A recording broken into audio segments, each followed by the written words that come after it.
दोस्तों नमस्कार, स्वागत है आपका हमारे लोकल गार्डन यूट्यूब चैनल पर। तो दोस्तों आज की वीडियो में हम बात करेंगे सेब के पौधे के बारे में। दोस्तों अगर आप एक गर्म जलवायु वाले एक क्षेत्र में रहते हैं कि जहां पर तेज़ गर्मी पड़ती है, यानी कि टेम्परेचर हमारा 45 से 50 डिग्री के आसपास पहुंच जाता है, तो दोस्तों ऐसे में भी जो है आजकल सेब की कुछ ऐसी वैरायटियाँ आ गई हैं जो कि बिल्कुल अच्छे से फल देती हैं। और दोस्तों आप जो सामने पौधा देख रहे हैं ये हमारा सेब का ही पौधा है और दोस्तों ये 12 इंची पॉट के अंदर लगा हुआ है। तो दोस्तों आपको ऐसे क्षेत्र में कौन सी वैरायटी जो है सेब की लगानी है और कैसे आपको सेब का पौधा लगाना है, दोस्तों आज की वीडियो में हम आपको पूरी जानकारी देने वाले हैं।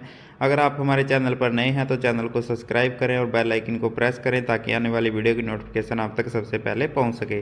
तो दोस्तों सबसे पहले बात कर लेते हैं कि सेब का पौधा हमें किस मौसम में लगाना चाहिए। तो दोस्तों सेब का पौधा लगाने के लिए जो हमारा जनवरी का महीना होता है वो बिल्कुल बेस्ट होता है, चाहे आप अपना पौधा ज़मीन में लगाना चाहते हैं या फिर आप गमले के अंदर लगाना चाहते हैं। तो दोस्तों जैसे ही जनवरी का महीना आता है वैसे ही सेब के पौधे में नए नए फूल और पत्ते आना शुरू हो जाते हैं और दोस्तों ये मौसम बिल्कुल बेस्ट रहता है सेब के पौधे के लिए। तो दोस्तों इस पौधे की अगर हम बात करें तो हमने इस पौधे को जनवरी के महीने में लगाया था और इस पौधे की अगर हम ग्रोथ की बात करें तो काफ़ी अच्छी जो ग्रोथ है हमें देखने को मिली है। दोस्तों हमारे यहाँ पर गर्मियों में टेम्परेचर 45 से 50 डिग्री के आसपास पहुँच जाता है और आप इस पौधे के देखिए अभी भी जो है इसके ऊपर नया नया फुटाव आना शुरू हो गया है। और दोस्तों अभी जैसे ही 11वां महीना आएगा वैसे ही इसके जो पत्ते हैं वो गिरने लगेंगे और आने वाले फरवरी के महीने में फिर से हमारा जो पौधा है वो फ्लावरिंग को उठा लेगा। और दोस्तों जब हमने इस पौधे को लगाया था तब भी इस पौधे के ऊपर जो है अच्छी खासी फ्लावरिंग आई थी और कुछ इस प्रकार से दोस्तों हमारे सेब के पौधे पर इसी फरवरी के महीने में फ्लावरिंग आई थी। अभी आप देख सकते हैं ये वही पौधा है और दोस्तों इसका जो ऊपर का पोर्शन है वहीं के ऊपर जो है अभी फ्लावरिंग आई थी। और दोस्तों आप देख सकते हैं कि पौधा काफ़ी कमज़ोर दिखाई पड़ रहा है क्योंकि दोस्तों ये लगाने के 1 महीने की बाद की वीडियो है और देख सकते हैं कि वही गमला है और वही ये हमारा पौधा है। तो दोस्तों इस प्रकार से जो है हमारे पौधे ने काफ़ी अच्छी ग्रोथ की है गर्म जलवायु के अंदर और आप भी जो है ऐसे पौधे लगाकर बहुत ही आसानी से अपने गार्डन में या फिर गमले में ज़मीन में कहीं पे भी आप सेब का पौधा लगाना चाहते हैं तो दोस्तों बिल्कुल अच्छी तरह से सेब का पौधा लगा सकते हैं। जैसे कि दोस्तों हम अमरूद के पौधे पर फल प्राप्त कर सकते हैं, तो दोस्तों इस वैरायटी को अगर आप ज़मीन के अंदर या फिर गमले में लगाते हैं तो बिल्कुल आसानी से आप इससे फल प्राप्त कर सकते हैं। तो दोस्तों हमारे पौधे ने काफ़ी अच्छी जो ग्रोथ है वो बढ़ाई है, तकरीबन 10 महीने का हमारा पौधा है।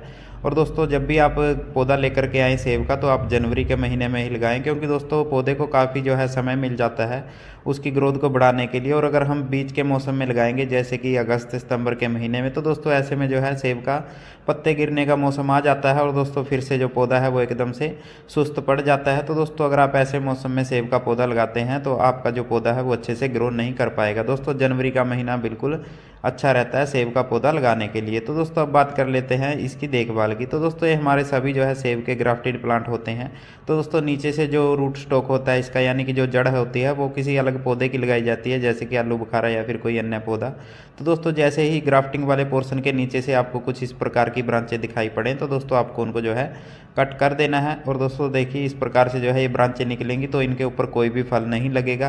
काफ़ी सारे दोस्तों हम गार्डन में जा कर के पौधा देखते हैं कि वो बोलते हैं कि हमारा सेब का पौधा लगा हुआ है लेकिन इसके ऊपर सेब नहीं लगते हैं।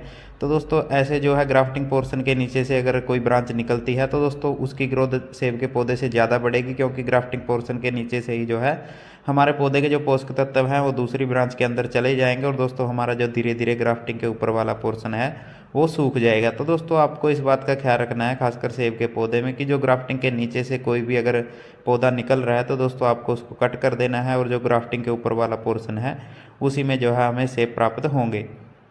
तो दोस्तों इस प्रकार से आप जनवरी के महीने में सेब का पौधा लगा सकते हैं। तो दोस्तों अब बात कर लेते हैं इसकी वैरायटी की कि कौन सी वैरायटी का हमें सेब का पौधा लगाना चाहिए। तो दोस्तों अभी जो है काफ़ी सारी वैरायटियां विकसित हो गई हैं जो कि गर्म जलवायु में हमें फल देती है, लेकिन दोस्तों एक वैरायटी दोस्तों सबसे फेमस है जो कि हरमन 99। तो दोस्तों ये पौधा बिल्कुल आसानी से किसी भी नर्सरी में मिल जाता है और दोस्तों बिल्कुल कम रेट में हमें पौधा मिल जाता है। दोस्तों अगर हम इस पौधे की बात करें तो हम इसको 80 से 100 रुपये के बीच में लेकर के आए थे और दोस्तों आपको हो सकता है ये पौधा 150 रुपये में भी किसी नर्सरी में मिल जाए।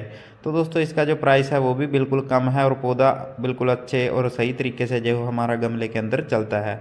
और दोस्तों आप देख सकते हैं कि इसने 10 महीने के अंदर ही हमारे पौधे ने काफ़ी सारी ग्रोथ को बढ़ाया है।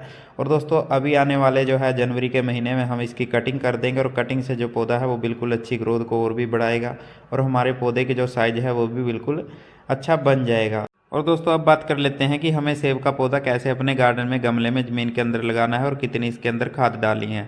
तो दोस्तों जब हमने इस पौधे को लगाया था तो हमने सिंपल जो है गार्डन सोइल ली थी और हमारे यहाँ की रेतीली मिट्टी है। अगर आपके आसपास कहीं पे भी आपको रेतीली मिट्टी मिलती है दोस्तों, हम हमारे अनुभव के हिसाब से आपको बता रहे हैं कि हमारे यहाँ की मिट्टी कैसी है और हमारे पौधे की ग्रोथ बिल्कुल अच्छी चल रही है। तो दोस्तों हमारे हिसाब से अगर आप कोशिश करें तो आप रेतीली मिट्टी का ही इस्तेमाल करें और उसके अंदर जो है गोबर की खाद मिला लें।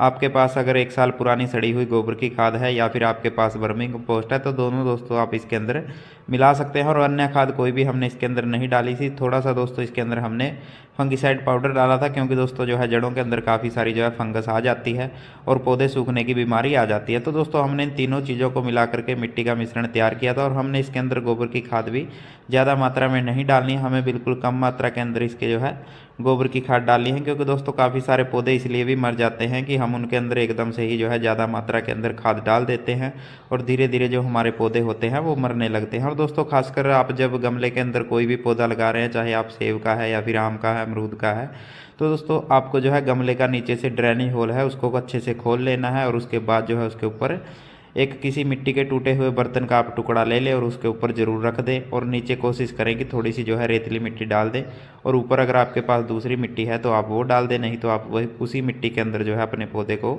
आप लगा सकते हैं। दोस्तों काफ़ी सारे पौधे इसलिए भी मर जाते हैं कि हम उनके अंदर जो है ओवर वाटरिंग कर देते हैं और जो गमले का ड्रेनेज होल होता है उसको हम नहीं खोलते हैं। तो दोस्तों गमले का ड्रेनेज होल खोलना बिल्कुल ही ज़रूरी है, चाहे आप इस पौधे को किसी सीमेंट के गमले में लगा रहे हैं या फिर आप इसको किसी मिट्टी के गमले के अंदर लगा रहे हैं। दोस्तों अभी ये हमारा जो पौधा है वो सीमेंट के गमले के अंदर लगा हुआ है और दोस्तों आप कोशिश करें कि पहले एक छोटे गमले के अंदर ही अपने पौधे को लगाएं, चाहे आप किसी भी प्रकार का पौधा लगा रहे हैं। दोस्तों अगर आप उसको पहले ही किसी बड़े गमले के अंदर लगा देंगे तो पौधे की जो जड़ें हैं वो बिल्कुल नीचे की तरफ जाएंगी और आपका पौधा जल्दी ही जो है दोस्तों एकदम से ग्रोथ को बढ़ाएगा, लेकिन उसके बाद जो है आपका पौधे की ग्रोथ रुक जाएगी और धीरे धीरे आपका पौधा सूखने लगेगा। तो दोस्तों इसलिए पहले आप जो है एक छोटे पॉट के अंदर ही अपने पौधे को लगाएं। तो दोस्तों इस प्रकार से आप देख सकते हैं कि मिट्टी काफ़ी रेतली है हमारी और इस प्रकार से हमने इसके अंदर गोबर की खाद मिला दी थी। और दोस्तों अब बात कर लेते हैं इसके अंदर पानी देने की कि कैसे हमें इस पौधे की देखभाल करनी है। तो दोस्तों जब से हमने इस पौधे को लगाया है जनवरी के महीने से और अब तक ये 10 महीने का पौधा हो गया है, तो हमने जब इस पौधे को लगाया था तभी इसके अंदर गोबर की खाद डाली थी। उसके अलावा दोस्तों हमने अभी तक इसके अंदर कोई भी फर्टिलाइज़र नहीं डाला है, चाहे वो ऑर्गेनिक हो या फिर वो पेस्टिसाइड हो। हमने बस इस पौधे के अंदर दोस्तों पानी ही दिया है और पानी से ही हमारा जो पौधा है बिल्कुल अच्छी ग्रोथ बढ़ा रहा है। दोस्तों अगर हम इस पौधे के साथ ज़्यादा छेड़छाड़ करेंगे या फिर उसको जल्दी से बड़ा करने के लिए अलग अलग प्रकार के कोई भी फर्टिलाइज़र का इस्तेमाल इस पौधे के अंदर करेंगे तो दोस्तों हो सकता है हमारा ये पौधा सूख भी सकता है। तो दोस्तों आपको बिल्कुल नॉर्मल तरीके से पौधे को लगाना है और इस पौधे के अंदर हमें ज़्यादा पानी भी नहीं देना है। जब हमारे पौधे की मिट्टी अच्छे से ड्राई हो जाए तो दोस्तों हमें उसकी जो है 1 इंच गहराई जो है उसकी निराई गुड़ाई करके देखनी है कि हमारे पौधे की जो मिट्टी है वो अच्छे से सूख चुकी है। तो दोस्तों आपको बिल्कुल मिट्टी को ड्राई होने के बाद ही अपने पौधे में पानी देना है। अगर हम इस पौधे में लगातार डेली पानी देंगे तो भी हमारा जो पौधा है वो मर सकता है। तो दोस्तों हम इस प्रकार से अपने पौधे की देखभाल करते हैं और रिजल्ट आपके सामने है कि काफ़ी अच्छा जो रिजल्ट है हमें देखने को मिल रहा है। तो दोस्तों आप भी इस प्रकार से हरमन 99 सेब का पौधा अपने गमले के अंदर लगा सकते हैं, चाहे आप ज़मीन के अंदर लगाना चाहते हैं या फिर आप गमले के अंदर लगाना चाहते हैं। तो दोस्तों बिल्कुल अच्छी वैरायटी है और हमने आपको दिखाया कि इस पौधे के ऊपर फ्लावरिंग भी आई थी और आप कोशिश करें कि ग्राफ्टेड प्लांट ही लें। अगर आप देसी प्लांट लगाएंगे तो उसके ऊपर कोई भी जो है फ्लावरिंग नहीं आएगी। और दोस्तों अब की बार भी जो है इस पौधे पर फ्लावरिंग आएगी और उसका वीडियो भी हम आपके साथ शेयर करेंगे और हो सकता है दोस्तों अब की बार हम इस पौधे से फल भी प्राप्त कर लें। तो दोस्तों इस प्रकार से आप जो है पौधा लगा सकते हैं। दोस्तों अगर आपको ये छोटी सी जानकारी अच्छी लगती है तो इसे अपने दोस्तों में ज़रूर शेयर करें और वीडियो को लाइक ज़रूर करें। और दोस्तों मिलते हैं एक नई वीडियो नई जानकारी के साथ।